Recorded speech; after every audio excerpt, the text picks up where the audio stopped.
here. Welcome to another video. This is kind of a part 3. So again, I just want to preface this, that this is a little bit of why I was asking Alchemist, the alchemist, in the interview that I'm going to post down below here that we did about a week and a half ago. Why I ask these questions is because of what I've come to know and believe, and because of what I'm here called to do and helping you to raise your levels of consciousness from a separation consciousness to a unity consciousness. And why do we even want to do that? What's going on? So watch the other 2 videos from this short little series. I'll be wearing the same thing because I'm doing them all at the same time. But I want to go through a couple of concepts here. So it might be a little bit longer video, but I think you might get a lot of value out of this. And it explains why I talk about and use the map of consciousness or the scale of consciousness so much, because it is such a frame for us. So one of the first things I want to say about it, as I'm going to pull out the map in a second here, is that we are all a soul stream off of the all. Okay, and we had come into this dense matter in the fourth and third dimensions. The third dimension being the physical matter that we live in, or the matter that we are. The fourth dimension is moving through time and space as that physical matter. The fifth dimension is an observer level that contains everything that's happened and will ever happen, because there's no time in the time and space realm. As that's all happening, it's all held with no time and space in the fifth dimension. But an interesting thing is happening in the sixth dimension. I'm going to explain that. But what's important to first understand is that this map that I keep talking about, this is the realm of where we live now in the physical world, right? So as that soul stream, we come in, and this is the amount of light, and the spectrum of light is a great example of this, because we are all light, frequency, vibration, energy.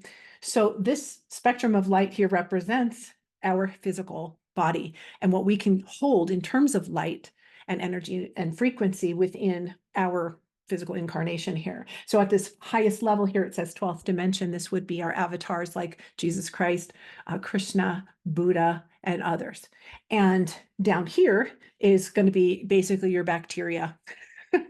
So all life is in this here. But what we're talking about for us is that we're living in these scales of consciousness, and that our experience in this is going to be different at each little sub level. It's a spectrum.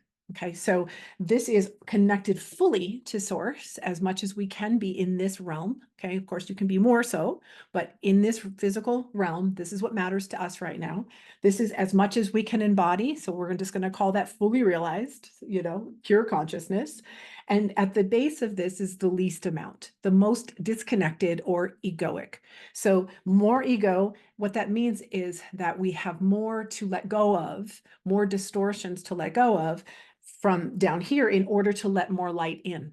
So there's either light or lack of light. It's not that there's this dark thing coming over us. It's that we have fractalized ourselves, fractioned ourselves with all these distortions and things that we haven't been able to process, things that we've made true for ourselves that are not true, false beliefs, all the negative programs, the reverberations that come off of these things. I mean, all these energies that really cloud our ability to be the light that we are.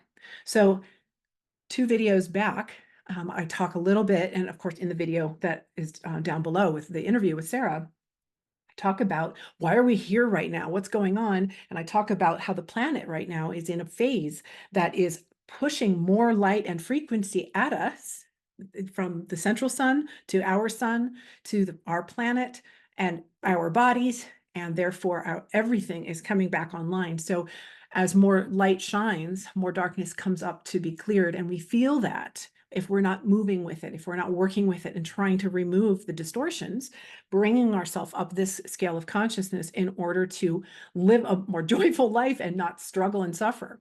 And we suffer at levels that get dense and into the body. Even if they're starting as energies, they do get denser and denser and denser. And you'll see this in my next little model. And they create this ease in the body as well. So clearing that out from the body and the mind and the spirit is so important. I also reference a 3-part series or 4-part series that I did a little bit back called Balancing the Masculine Feminine Energies. And I'm going to talk about that here a little bit now. I could go on and on and on. So, all right. So what I want to show you now, but I was just mentioning that about balancing those, because it is in that process that we learned to reintegrate and synthesize our left and right hemispheres of our brain, and also with the heart. And that's going to basically bring us into becoming the creators that we are, without with consciousness being a divine creator that we are, rather than a distorted creator from the ego that just, is a whole different ball game. So you'll see that again also here. I'll just pull this out one more time. In the levels of consciousness, as you're down with more and more ego, less and less light is shining through. You're living in shame and despair and fear and anger and pride and so on, moving your way up until you get to love, more of the inner love. And these are bringing you into a unity consciousness, fifth dimensional consciousness and awareness. And that's what collapses that duality and all the time and space. And we can take a break from these physical bodies for a little while. Okay, so let me move into this model now that, so this is coming, I love geometry and so on. And Matthias DeStefano, I've learned so much about him with dimensions. And although this isn't going to be perfect, like, the way he describes things, I wanted to try to bring this to you and synthesize it a little bit for you in hopes that you start to understand a little bit more about some of the terminology and the things that I talk about and the things that are going to really help you along your journey should you decide to move your way up the scales of consciousness. So I'm going to be talking about a little bit about the third dimension, okay, which is just matter, the physical bodies and senses and things that are here in the physical. And then we've got the fourth dimension, which is the physical moving through time and space. And then we have the fifth dimension, which is the observer level that contains everything that's happened in time and space with matter being recorded and held there, just all held there without time and space.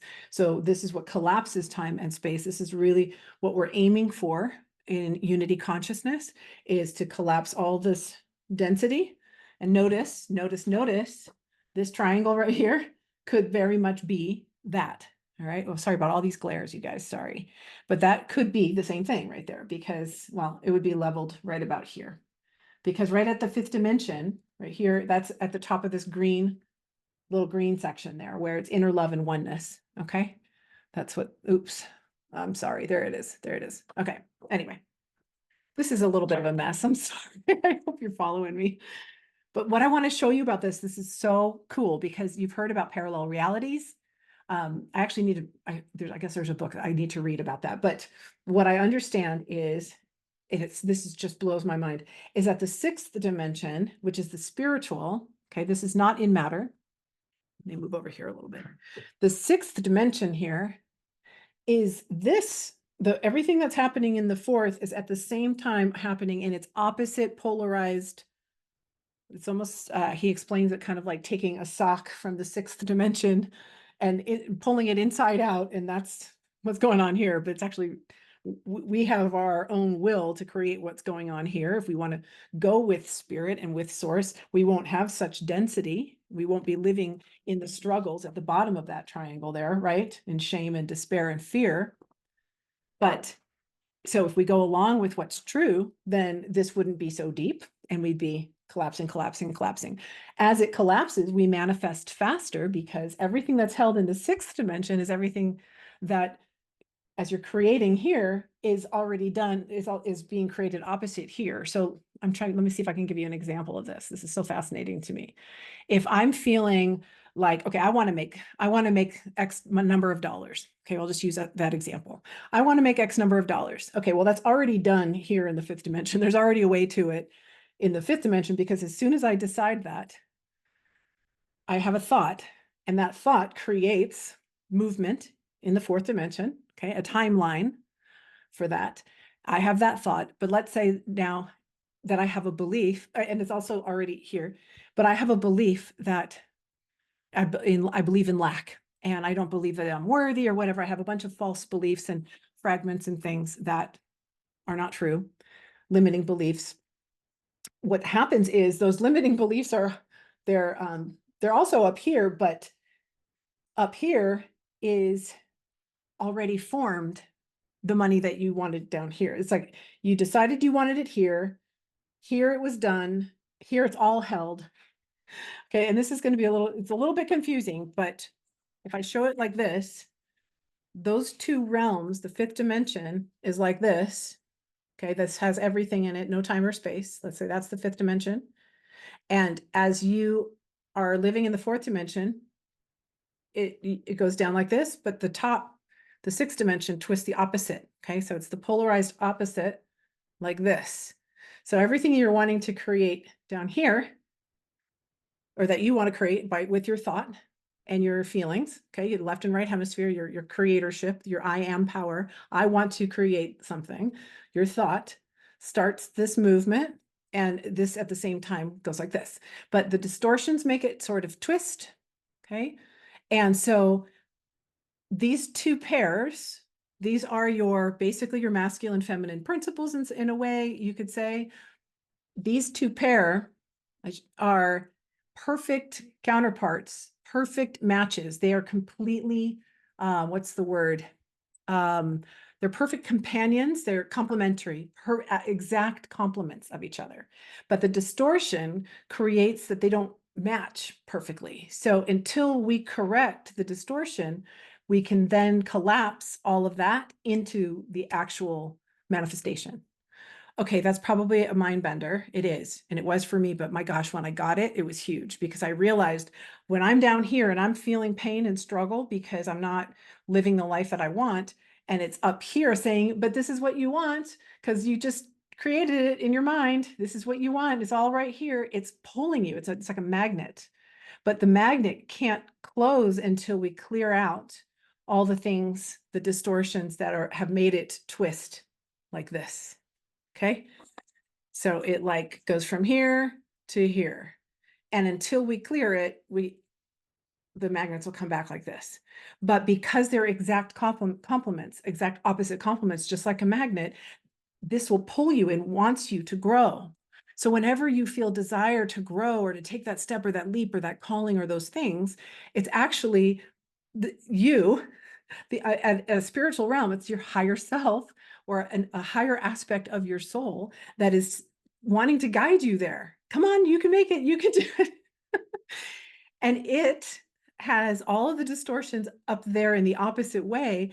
It's almost like it's signaling you with life and people and so on to reintegrate, to correct the way you're thinking, to correct the limiting beliefs, to alchemize, transmute.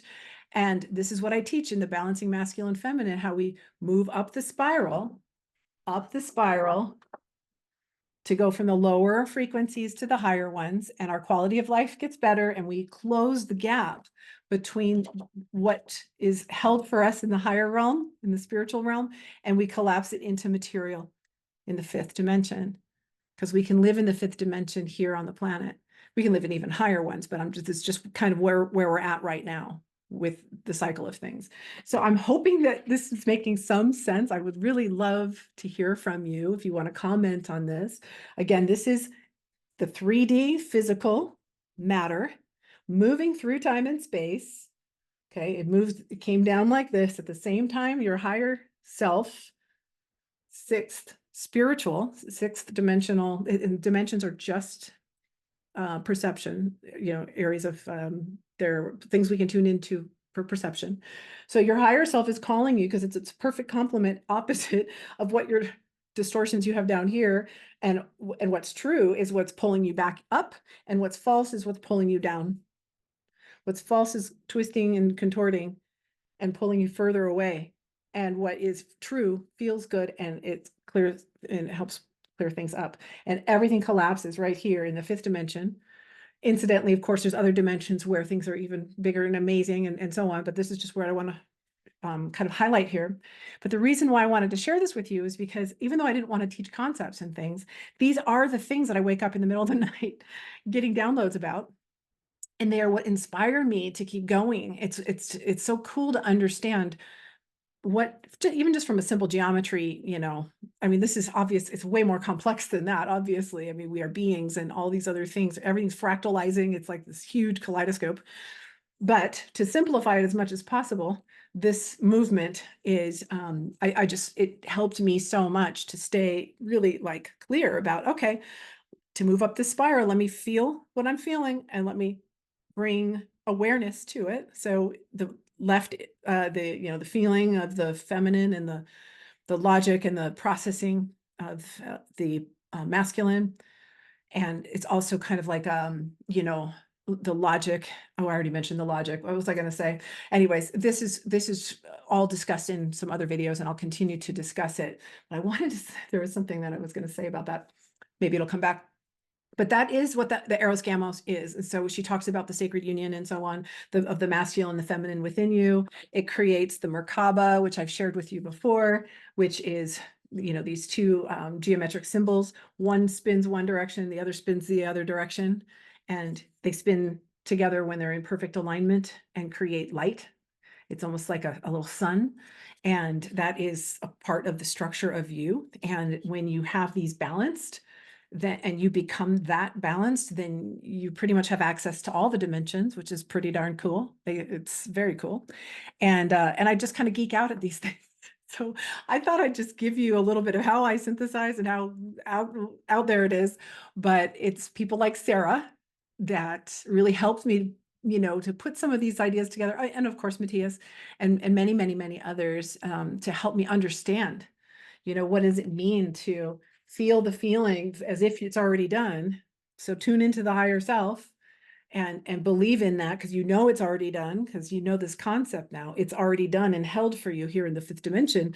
And all you have to do is collapse this by really working on your moment to moment to moment and being at the highest frequency, following your joy and letting go of the concepts and the ideas and the limiting beliefs and the stuck energies and all those things to help you get there. So I hope that that puts it together in a little nice little bow for you. So yeah, let me know your thoughts on this one. It's pretty intense, but thank you for letting me share it. It's my little corner of the internet here. So I guess I'm thanking you for your attention. Let me say that. Thank you very much for your attention. And I think that's it for this little series, and I'll continue on these things as I move forward. If you're interested in learning how to clear these distortions and these energies, literally, that will help you move up this scale and not have to wait for life to hit you 150 different ways to initiate you on that or to keep you moving on that. That is the work that I do. And so just check it out in the description below, and you'll again see a link to Sarah's interview that I did with her. And I have another really exciting interview that's going to be coming up pretty soon. Make sure that you subscribe to get that. And I might have more thoughts on this interview as well. So thanks again for being here, and I'll see you again on the next video.